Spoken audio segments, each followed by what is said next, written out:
I absolutely believe that bail bonds should continue in Indiana and certainly in my county. I feel the bail bondsmen are greatly needed to assuring that the defendant shows up to court. If I got to devote my entire shift going to look for one person, let alone the thousands of warrants that we have down there in the trays, that takes me off the streets as far as protecting the general public, using the taxpayers' dollars to go on and finding somebody that should have showed up to court to begin with.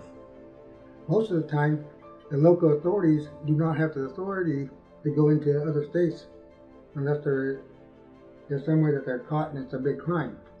In my part, I take it to the fact that I go after, I bring them back. I have a 99.9 return rate on my skips. I've been all over the United States. I've been to California, South Carolina, North Carolina, New York City, Florida, and Texas. I've been to Vancouver, Washington. I've been to a lot of places of picking people up and bringing them back. An Indiana bail agent representing a surety company guarantees 100% of the bond set by the judge in the criminal matter, as opposed to the 10% cash deposit system, or as one of my partners would say, the 90% discounted bail bond. Oftentimes the only money available is the original 10% cash deposit, and the other 90%, should the defendant fail to appear, is not collected.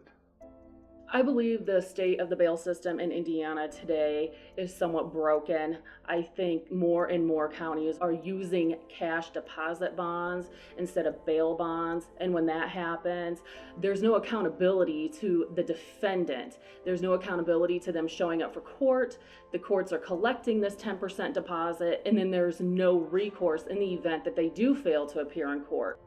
I don't feel that legislatures and the community at large are aware of how vital our service is and how we do what we do at no cost to the taxpayer.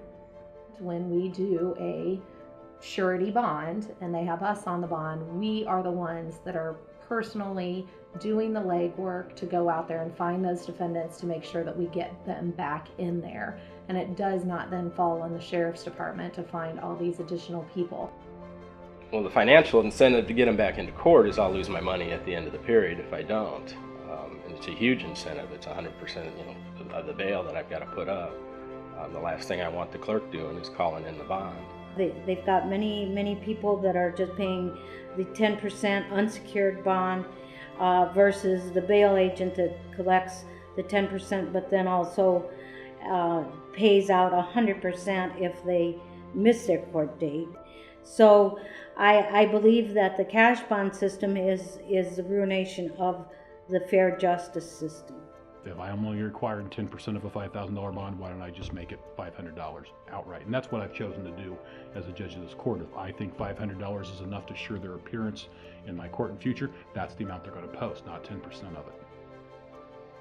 Right now, the courts are experimenting with cash bonds, and they're trying to see what works versus surety bail, but somehow surety bail always seems to shine through because we are, to me, the most responsible entity in the assistance of the court.